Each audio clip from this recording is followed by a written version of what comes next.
저희가 이 문제에 주목하는 건 결국 건강 때문입니다. 성면으로 인한 환자나 사망자 중 20대는 11명, 성면의 잠복기가 10년 이상인 걸 감안하면 초, 중, 고등학교 때 노출이 의심됩니다. 교사 출신도 18명 있습니다. 그런데 학생이든 교사든 절반 정도가 성면 광산이나 공장 근처에 산 적이 없다는 겁니다. 그럼 어디를 의심해야 할까요?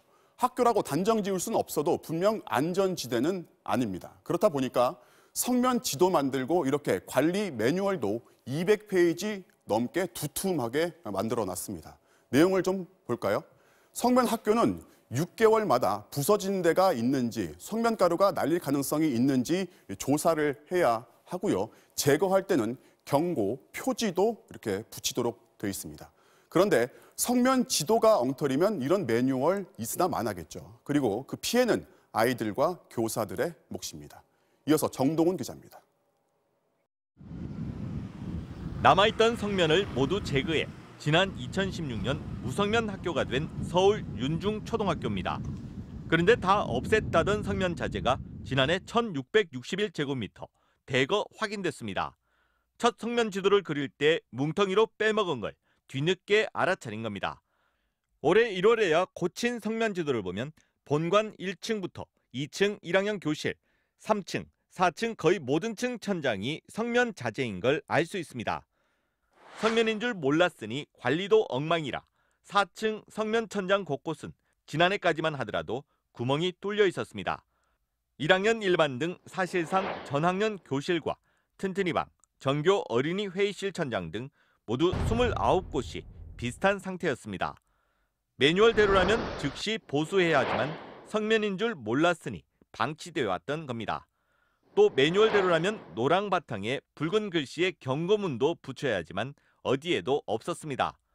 현재 사정은 어떤지 확인하려고 했지만 학교 측이 출입을 막았었습니다. 학교 나름대로 우리가 이거를 판단해서 이걸 취재할 것이냐 말 것이냐 결정 우리가 할 수 있는 거예요. 매뉴얼이 무용지물이 된 학교는 또 있습니다. 서울 경복초등학교입니다. 지난 2015년 성면을 다 제거하고 무성면 학교가 됐지만 애초 성면 지도에 없던 성면이 지난해 2000제곱미터 넘게 확인됐습니다. 그것도 성면 중에서 가장 위험하다는 분무제입니다. 타각이 붙어있기 때문에 오히려 건드리는 게 더 해가 될 수 있다고 하더라고요. 그래서 매뉴얼대로라면 분무제는 약간의 충격에도 성면이 날릴 수 있고 성면 농도가 높아 상대적으로 위험성이 매우 커 우선 제거 대상입니다. 이런 분무제가 본관 2, 3, 4, 5층 교실 아이들 머리 위에 4년 넘게 방치됐던 겁니다. 선물 얼마나 많이 분식을 내시가는데 얘네가 그래요? 성면인 줄 모르고 공사를 했다면 사정은 더 심각해집니다.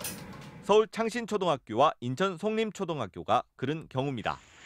매뉴얼대로라면 성면 제거를 할 때는 벽과 바닥을 비닐로 촘촘히 감싼 뒤 오염된 공기를 차단하는 음압기를 설치하고 공사 전엔 가루가 안 날리도록 습윤제도 뿌려야 하고 공사가 끝나면 학교의 성면이 남았는지 꼼꼼히 확인해야 하지만 하나도 하지 않았습니다.